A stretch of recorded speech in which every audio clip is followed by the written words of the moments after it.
The Montreal Canadiens, 24. That's a lot. But the last one in 1993. They did make the playoffs in the spring. Lane Hutson had that extraordinary campaign as a rookie.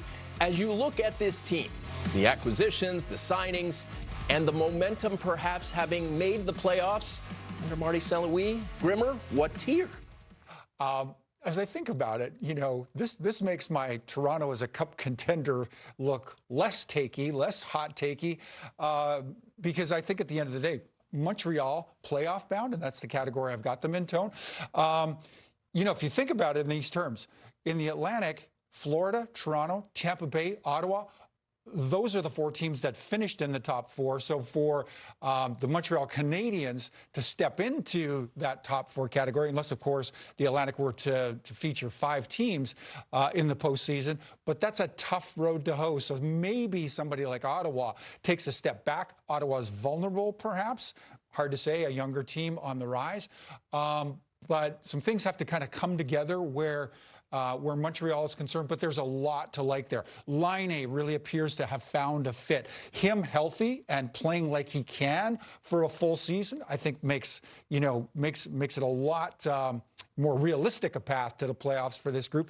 I like Suzuki, Doc, Newhook down the middle. I think that's a rather sturdy backbone for this group. So some things could happen for this Montreal Canadiens. But, there's always a team or two that surprise you going in either direction. Hicks, and I think for me, it might be these Canadians. Yeah, I loved watching them play last year. Like that group that's grown up together with Suzuki leading the pack, so much fun, and they grew throughout the season. I've got them as a bubble team, not because I don't think they're capable of doing it again, but because of how difficult and how close it was. They weren't a playoff team at the start of the year. They were a team that continued to learn under Marty St. Louis, who I think has just done a tremendous job. You're playing in Montreal. That's a tough place to go. Can you be up until January, February, sniffing on the outside, trying to find your footing like they were last year? No, it was because it was a great story last year. It would be a disappointment next season. Look, if there's anyone that knows how to tune it out and block out that noise in a big market, right, it's guys that have grown up there and learned how to play in Montreal. Yeah. I'd like to see them back in the playoffs. We talked about all the good players.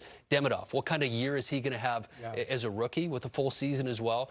Really intriguing. Love watching them play. I'm only saying they're a bubble team because it's just so much harder when you surprised everyone rather than maybe just fell short and then you get a year to do it once again. I can't wait till the season starts to see how they continue to progress. Cole Caulfield looks really good in red, white, and blue. I say again, red, white, and blue.